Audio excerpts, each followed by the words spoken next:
नमस्कार मैत्रिणींनो, नॉनव्हेजमध्ये तुम्हालाही कोळंबी आवडते का? चला तर मग आज आपण कोळंबी फ्राय आणि कोळंबी मसाला ह्या दोन्ही रेसिपी पाहणार आहोत. त्यासाठी मी इथे अर्धा किलो कोळंबी घेतलेली आहे. कोळंबी मी स्वच्छ करूनच आणलेली आहे. कोळंबी अतिशय स्वच्छ आणि ताजी आहेत. घरी आणल्यानंतर कोळंबी पुन्हा एकदा ज्वारीचे पीठ लावून स्वच्छ धुवून घेतली आहे. आता याला अद्रक आणि लसणाची पेस्ट लावून घेते. यानंतर यात 1 चम्मच हळद, 2 चम्मच कांदा लसूण मसाला. कांदा लसूण मसाला नसेल तर लाल मिरची पावडर टाकले तरी देखील चालेल. यानंतर 2 ते 3 चम्मच कोकम आगळ टाकून घेतलेला आहे. या सगळ्यांच्या मिश्रणाने कोळंबीला आपण मॅरिनेशन करून घेऊ. मॅरिनेट केलेली कोळंबी आपण अर्धा तासासाठी बाजूला ठेवून देणार आहोत. तोपर्यंत कोळंबी मसाला तयार करण्यासाठी मसाला तयार करून घेऊयात. त्यासाठी मी इथे अर्धा वाटी खोबऱ्याची वाटी घेतलेली आहे. तिला आपण भाजून घेऊयात. खोबऱ्याच्या वाटीचे बारीक बारीक काप करून तुम्ही ती तव्यावर देखील भाजून घेऊ शकता.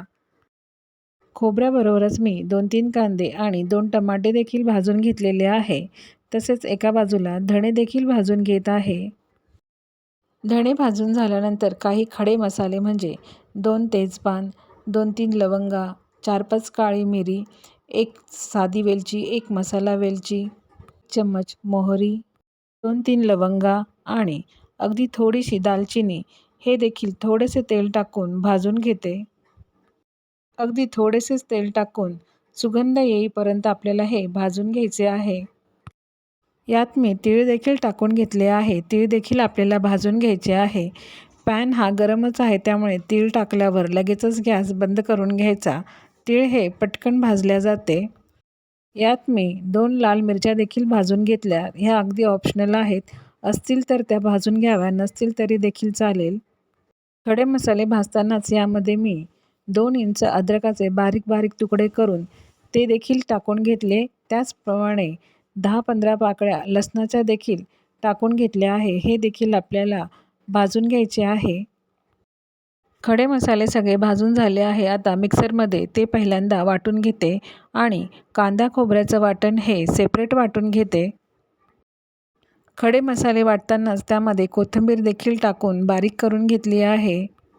इथे कांदा खोबऱ्याचं वाटण आणि खडे मसाल्याचं वाटण तयार झाले आहे. त्याचप्रमाणे कोळंबी मसाला तयार करण्यासाठी इथे मी 2-3 टमाटे, 2 मोठ्या आकाराचे कांदे, अद्रक, तेजपान, बारीक मिरच्या चिरून ठेवलेल्या आहेत. कोळंबी मसाला तयार करण्यासाठी कढईमध्ये 2 चम्मच तेल टाकून घेतले. त्यात हिरव्या मिरच्या, बारीक किसलेले अद्रक, नंतर यात थोडेसे हिंग टाकून घेतले. आता यात बारीक चिरलेला कांदा टाकून घेतला. तो देखील आपण छानपैकी परतवून घेऊयात.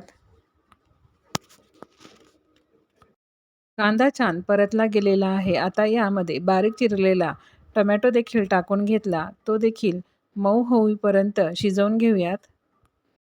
आता यात चवीनुसार मीठ आणि 1 मोठा चम्मच भरून अद्रक लसणाची पेस्ट टाकून घेतली. हे देखील आपण छान परतवून घेऊयात. मीठ टाकल्यामुळे कांदा आणि टोमॅटो हा छानपैकी शिजला जातो. कांदा आणि टोमॅटो छान मुरला गेलेला आहे. आता यामध्ये अर्धा चम्मच हळद, 3 चम्मच मिरची पावडर. मिरची पावडरचे प्रमाण तुम्ही तुमच्या आवडीनुसार टाकू शकता. तसेच 1 चम्मच धणे पावडर टाकून घेतलेली आहे. हे सगळे सुके मसाले टाकल्यानंतर मसाला आपल्याला पुन्हा परतवून घ्यायचा. सुके मसाले परतवल्यानंतर यामध्ये बारीक वाटण केलेले खडे मसाले हे मोठे 2 चमचे टाकून घेतले. ते देखील आता छानपैकी परतवून घेऊयात. हे परतवून झाल्यानंतर यामध्ये कांदा खोबऱ्याचे वाटण हे देखील आपण टाकून घेणार आहोत. कांदा खोबऱ्याचं वाटण हे देखील 2 मोठे चम्मच टाकून घेते. ते देखील आपल्याला स्लो गॅसवरती छान परतवून घ्यायचे आहे. खडे मसाल्याचं वाटण आणि कांदा खोबऱ्याचं वाटण टाकल्यानंतर मसाल्याला फारच छान सुगंध सुटलेला आहे. आता हे मसाले एका बाजूला ठेवून त्यामध्ये थोडेसे पाणी टाकून घेते, म्हणजे मसाले छान मिळून येतील आणि जळणार देखील नाहीत. एका बाजूला मसाला शिजत आहे तर दुसऱ्या बाजूला आपण कोळंबी मसाल्यासाठी कोळंबी लागणार आहे ते तेलामध्ये थोडेसे परतवून घेऊयात. मसाला लावलेल्या ह्या कोळंबी आपण तशाच मसाल्यात टाकल्या तरी देखील चालेल, पण थोड्याशा तेलामध्ये अगदी मिनिटभर फ्राय केल्यानंतर त्याचा स्वाद हा फारच छान येतो. तेल गरम झाल्यानंतर अगदी 1 मिनिटासाठीच आपल्याला ह्या कोळंबी तेलामध्ये परतवून घ्यायच्या आहेत. अगदी मिनिटभरासाठीच कोळंबी शिजवून घेतली. एका बाजूला मसाला देखील शिजत आहे. कोळंबीचा मसाला छानपैकी एकसंध होण्यासाठी त्यामध्ये भाजलेल्या ज्वारीच्या पिठाचे 1 चम्मच मिश्रण टाकून घेतले. आता रस्सा पुन्हा आपण छानपैकी हलवून घेऊयात. रस्स्याला छानपैकी आंबट अशी चव येण्यासाठी यामध्ये 1 मोठा चम्मच भरून कोकम आगळ टाकून घेतला. कोकम आगळ नसेल तर तुम्ही कोकम टाकले म्हणजे आमसूल जरी टाकले तरी देखील चालेल. आता 5 मिनिटासाठी झाकण ठेवून पुन्हा हा मसाला आपण शिजवून घेऊयात. 5 मिनिटानंतर मसाला हा शिजला गेलेला आहे. आता यामध्ये आपण 1 मिनिटासाठी शिजवून घेतलेली कोळंबी टाकून घेऊयात. कोळंबी टाकून झाल्यानंतर 5 मिनिटासाठी झाकण ठेवून पुन्हा आपण हा कोळंबी मसाला शिजवून घेऊयात. 5 मिनिटानंतर कोळंबी मसाला हा तयार होईल. तोपर्यंत आपण इथं कोळंबी फ्राय करून घेऊयात.